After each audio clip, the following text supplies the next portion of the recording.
Good evening. Why are we drawn to Baroque music at holiday time? Vivaldi, the Brandenburg Concerti, why not Mahler, Debussy, Beethoven? Apart from its sublime liturgical works, Baroque music takes us back to an age where everything still made sense, where serene order was believed to govern the universe and guide its heavenly bodies.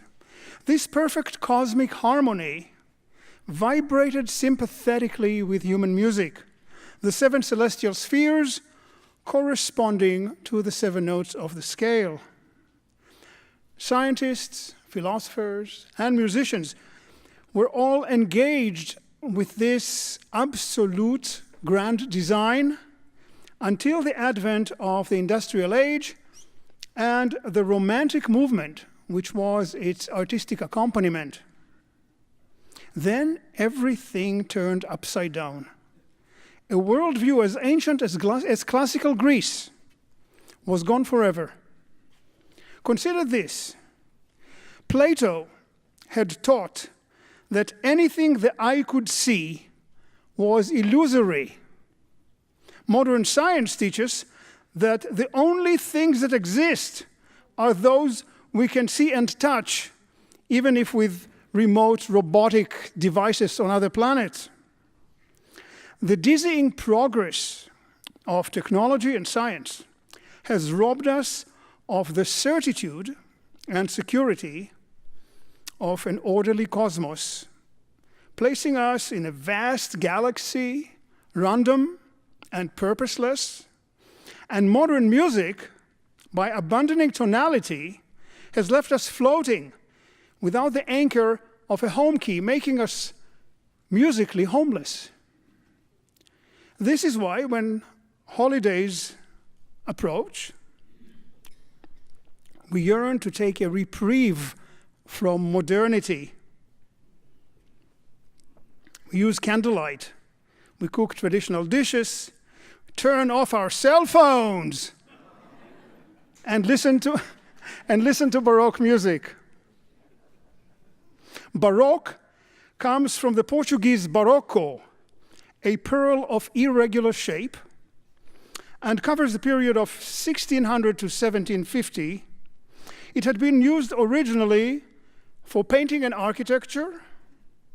Rubens, Velázquez, Caravaggio, and Bernini in Italy, and later was adapted for music as a purely chronological term. This is the age when major musical forms were developed or came into being: opera, oratorio, cantata for voice, sonata, fugue, suite, rondo, chaconne for instruments, and great composers to explore them. Our holiday concert covers Italian, German, French, and English Baroque, if you consider that Handel made London his home.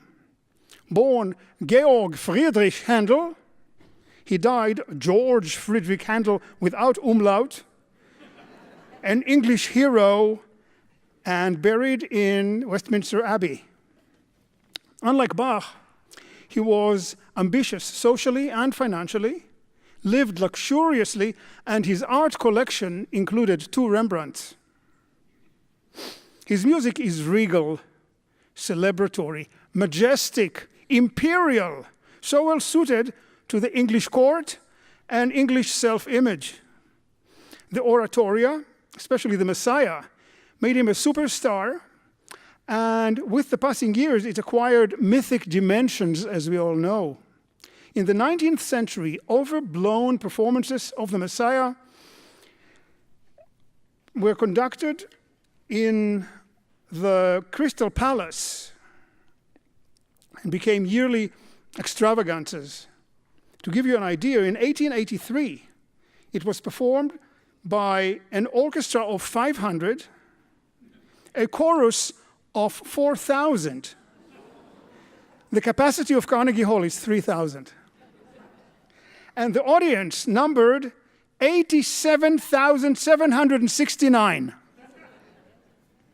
Rather than an artistic statement, it was identified with national pride, an assertion of power of a rising empire. The Romantics left their mark on Baroque music, as we can tell from arrangements by Liszt, Schumann, Busoni, Mendelssohn. The Passacaglia by Handel, in the transcription of Halvorsen, a 19th century violinist, belongs in this category. Passacaglia is another Baroque form, a set of improvised variations on a repeated short bass line. Boom, boom, boom, boom, boom, boom, boom, boom.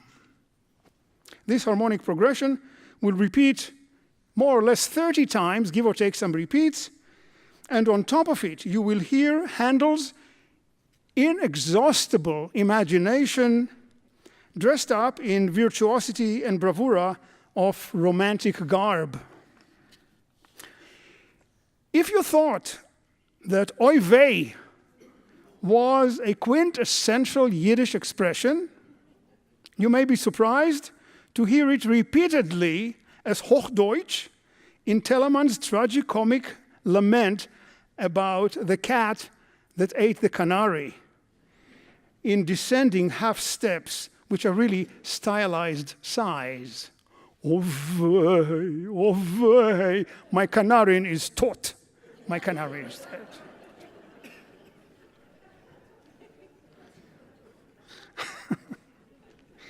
For Johann Sebastian Bach, no gulf existed between secular and spiritual life.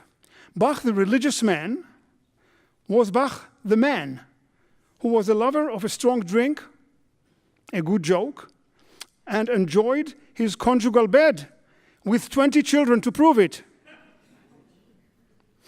In addition to his glorious liturgical works, he also wrote dance suites, concerti, and the amusing coffee and peasant cantatas, where a bass aria exclaims, "How good a bit of smooching tastes." For him, the totality of life's experience, joys and sorrows, pain and pleasure, are ordained by the same divine source, and every note he writes radiates faith. In that respect, his sacred and secular works are the same, and even in his filing system, both bore the acronym SDG, the initials of Soli Deo Gloria. To God alone is the glory. Vivaldi, a master violinist, an impresario, a prolific composer, a priest, and director of music at the Pietà Orphanage in Venice. It was there, with an all-girl orchestra, that he composed and premiered his 500 concerti, not to mention operas and religious works. By the way, La Pietà was not a horrid Dickensian orphanage. It was the lovely home of the illegitimate daughters of the nobility, and their orchestra was the pride of Venice. Vivaldi is not overly concerned about excessive repetition of the same note or of musical sequences which echo like a series of arcades, like the Doge's Palace. His music is an acoustic mirror of Venezia's extravagant architecture and its reflection in the canals and the lagoon, exuberant and ornate. No wonder Johann Sebastian Bach, on those dreary, dark winter days in North Germany, sitting in his damp, unheated organ loft in Lübeck, would reach down south and borrow some sunshine, blue sky, and a scent of orange blossoms from Vivaldi. He used his works as models and rewrote 17 of his violin concertos, transcribing them for the keyboard, one of which you will soon hear. Happy holidays to all, and welcome to a wholesome, unfractured, pre-romantic world. If it ain't broke, it is Baroque. Thank you.